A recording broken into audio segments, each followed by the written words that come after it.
ಮುಖ್ಯಮಂತ್ರಿ ಸಿದ್ದರಾಮಯ್ಯ ವಿರುದ್ಧ ಮೈತ್ರಿ ರಣಕಹಳೆಯನ್ನ ಮೊಳಗಿಸಿದೆ. ವಿಧಾನಸೌಧ ಮುಂಭಾಗ ಬಿಜೆಪಿಯಿಂದ ಪ್ರತಿಭಟನೆ ನಡೆದಿದೆ. ಗಾಂಧಿ ಪ್ರತಿಮೆಯ ಮುಂಭಾಗ ಬಿವೈ ವಿಜಯೇಂದ್ರ, ಆರ್ ಅಶೋಕ್ ಸಾರಥ್ಯದಲ್ಲಿ ಹೋರಾಟ ನಡೆದಿದೆ. ವಿಧಾನಸೌಧದ ಮುಂಭಾಗ ಗಾಂಧಿ ಪ್ರತಿಮೆಯ ಬಳಿ ಹೋರಾಟ ಮಾಡಿದ್ದು ರಾಜೀನಾಮೆಗೆ ಆಗ್ರಹಿಸಿದ್ದಾರೆ. ಮತ್ತೆ ಸಂಪರ್ಕದಲ್ಲಿದ್ದಾರೆ, ಮಾತನಾಡಿಸ್ತೀನಿ ಬಸವರಾಜ್ ಅವರನ್ನ. ಬಸವರಾಜ್, ಹೇಳ್ತಾ ಇದ್ವಿ ಈಗ FIR ಆಗೋ ಸಾಧ್ಯತೆ ಇದೆ, ಅಲ್ಲಿ ಪಾರ್ವತಮ್ಮನವರ ಹೆಸರು ಬರಬಹುದು ಅನ್ನೋದನ್ನ ಹೇಳಿದ್ರಿ. ರಾಜೀನಾಮೆ ಕೊಡ್ಲೇಬೇಕು ಅಂತ ಹೇಳಿ JDS ಆಗಿರ್ಬೋದು, BJP ಆಗಿರ್ಬೋದು ಬಿಗಿ ಪಟ್ಟನ್ನ ಹಿಡಿದಿದೆ.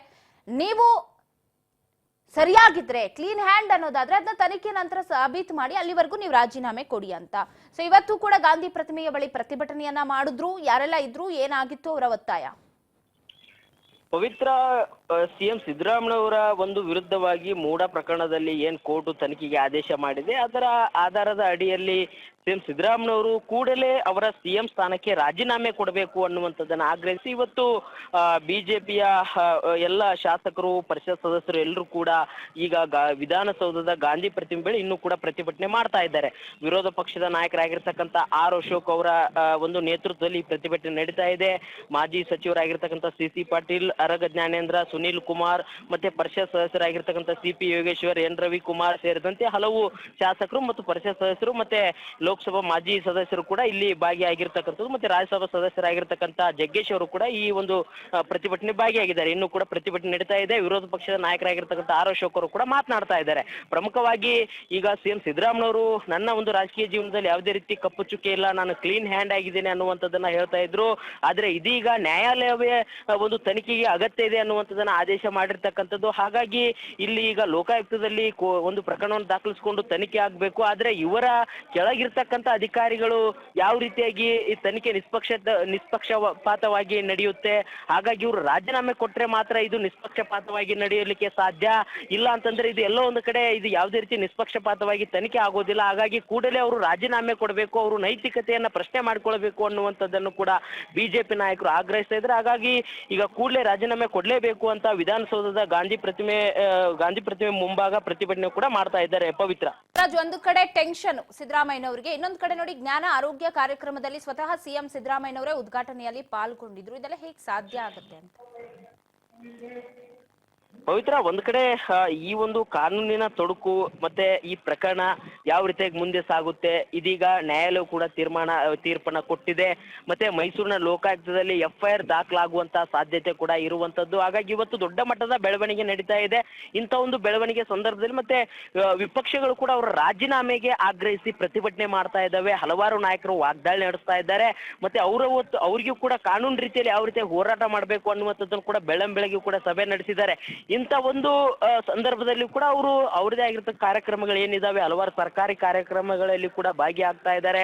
4 ಗಂಟೆಗೂ ಕೂಡ ಕಾರ್ಯಕ್ರಮ ಇದೆ, ಅಲ್ಲಿ ಕೂಡ ಭಾಗಿಯಾಗ್ತಾರೆ ಅನ್ನುವಂಥ ಮಾಹಿತಿ ಇರುವಂತದ್ದು. ಹಾಗಾಗಿ ಅವರ ಒಂದು ಟೆನ್ಷನ್ ಒಂದು ಇರುವಂತ ಸಂದರ್ಭದಲ್ಲಿಯೂ ಕೂಡ ಸರ್ಕಾರಿ ಕಾರ್ಯಕ್ರಮಕ್ಕೆ ಗೈರಾಗದೆ ತಡವಾಗಿ ಬಂದರೂ ಸಹಿತ ಕಾರ್ಯಕ್ರಮಗಳಲ್ಲಿ ಭಾಗವಹಿಸುವಂತ ಪ್ರಯತ್ನಕ್ಕೆ CM ಸಿದ್ದರಾಮಯ್ಯವರು ಮುಂದಾಗಿರುವಂತದ್ದು. ಆದ್ರೆ ಇದರ ಮಧ್ಯೆಯೂ ಕೂಡ ಕಾನೂನಿನ ತಜ್ಞರ ಜೊತೆಗೆ ನಿರಂತರವಾಗಿರ್ತಕ್ಕಂಥ ಸಮಾಲೋಚನೆಯಲ್ಲಿ CM ಸಿದ್ದರಾಮಯ್ಯವರು ಇದ್ದಾರೆ ಎನ್ನುವಂತ ಮಾಹಿತಿ ಕೂಡ ಇರುವಂತದ್ದು. ಪವಿತ್ರ, ಸಭೆ ಬಗ್ಗೆ ಸಿದ್ದರಾಮಯ್ಯನವರ ನೇತೃತ್ವದಲ್ಲಿ 12 ಗಂಟೆಗೆ ನಡಿಬೇಕಾಗಿದ್ದು, ಬಟ್ ಸಿದ್ದರಾಮಯ್ಯನವರು ಕಾರ್ಯಕ್ರಮದಲ್ಲಿದ್ದಾರೆ. ಎಷ್ಟೊತ್ತಿಗೆ ಸಚಿವ ಸಂಪುಟ ಸಭೆ ಜೊತೆಗೆ ಈ ರಾಜೀನಾಮೆ ಬಗ್ಗೆನೂ ಏನಾದ್ರೂ ಸಚಿವ ಸಂಪುಟ ಸಭೆಯಲ್ಲಿ ಡಿಸ್ಕಸ್ ಆಗುತ್ತಾ, ಕೊಡ್ಬೇಕಾ ಬೇಡವಾ ಏನು ಎತ್ತಾ ಅಂತ ಬಗ್ಗೆ ಅಪ್ಡೇಟ್? ಪವಿತ್ರ, ಒಂದ್ ಕಡೆ ಈಗ ಕಾರ್ಯಕ್ರಮವನ್ನ ಮುಗಿಸಿ ಇನ್ನೇನು ಸಚಿವ ಸಂಪುಟ ಸಭೆ 12:30ಕ್ಕೆ ಇರುವಂತದ್ದು. ಹಾಗಾಗಿ 12:30ಕ್ಕೆ ಸಚಿವ ಸಂಪುಟದ ಸಭೆಯಲ್ಲಿ ಭಾಗಿಯಾಗುವಂತದ್ದು. ಈಗಾಗಲೇ ಹಲವು ಸಚಿವರು ಕೂಡ ವಿಧಾನಸೌಧಕ್ಕೆ ಆಗಮಿಸ್ತಾ ಇದ್ದಾರೆ.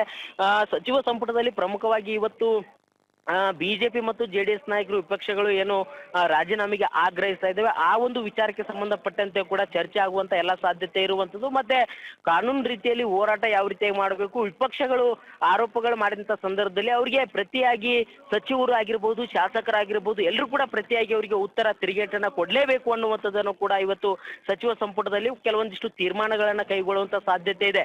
ಒಂದ್ ಕಡೆ ಸಚಿವರ ಅಭಿಪ್ರಾಯ ಪಡೆದುಕೊಂಡು CM ಸಿದ್ದರಾಮಯ್ಯವರ ಪರವಾಗಿ ಎಲ್ಲರೂ ಕೂಡ ನಾವು ನಿಮ್ ಪರವಾಗಿದ್ದೇವೆ, ಕಾನೂನು ಹೋರಾಟವನ್ನು ಮಾಡೋಣ, ನಾವೆಲ್ಲರೂ ಕೂಡ ಶಾಸಕರು ಕೂಡ ವಿಶ್ವಾಸಕ್ಕೆ ತೆಗೆದುಕೊಂಡು ನಾವು ಕೂಡ ನಿಮ್ ಜೊತೆ ಇದ್ದೇವೆ ಅನ್ನುವಂಥದ್ದನ್ನು ಸಚಿವರು ಏನಾದ್ರೂ ವಿಶ್ವಾಸವನ್ನ ಸಿಎಂ ಸಿದ್ದರಾಮಯ್ಯ ವ್ಯಕ್ತಪಡಿಸಿದ್ರೆ ಅವರ ಕಾನೂನು ಹೋರಾಟ ಮುಂದುವರಿಸ್ತಾರೆ.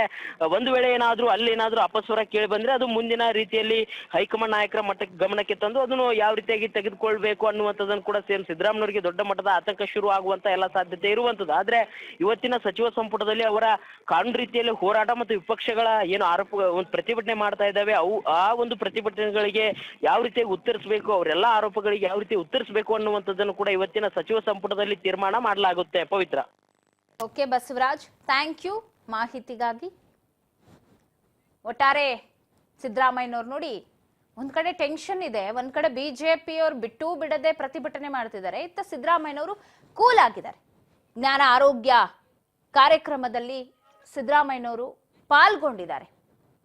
ಅದೇ ಏನು ಆಗೇ ಇಲ್ಲ ಅನ್ನೋ ತರ ಇದ್ದಾರೆ ಪಾಪ. ಆದ್ರೆ ಮುಖ ನೋಡಿದ್ರೆ ಗೊತ್ತಾಗುತ್ತೆ ಬಾಡು ಹೋಗಿದೆ ಅಂತ ಹೇಳಿ. ಇತ್ತ ಪ್ರತಿಭಟನೆ ನಡೀತಾ ಇದ್ದು ಆಗ್ರಹಿಸ್ತಾ ಇದ್ದಾರೆ. ಸಿದ್ದರಾಮಯ್ಯನವರು ಸರ್ಕಾರ ಮಾಡಿ ಕಳೆದ 15 ದಿನಗಳಲ್ಲಿ ಸರ್ಕಾರ, ಇವತ್ತು ಸಿದ್ದರಾಮಯ್ಯನವರ ನೇತೃತ್ವದ ಕಾಂಗ್ರೆಸ್ ಸರ್ಕಾರ ಇವತ್ತು ಬೆಂಗಳೂರಿನಲ್ಲಿ ಎಷ್ಟು ಹೆಗ್ಗಣಗಳಿದಾವು, ಬೆಂಗಳೂರಿನಲ್ಲಿ ಎಷ್ಟು ಸಿದ್ದರಾಮಯ್ಯನವರ ಸರ್ಕಾರ ಮಾಡಿ ಕಳೆದ 15 ದಿನಗಳಲ್ಲಿ ಸರ್ಕಾರ, ಇವತ್ತು ಸಿದ್ದರಾಮಯ್ಯನವರ ನೇತೃತ್ವದ ಕಾಂಗ್ರೆಸ್ ಸರ್ಕಾರ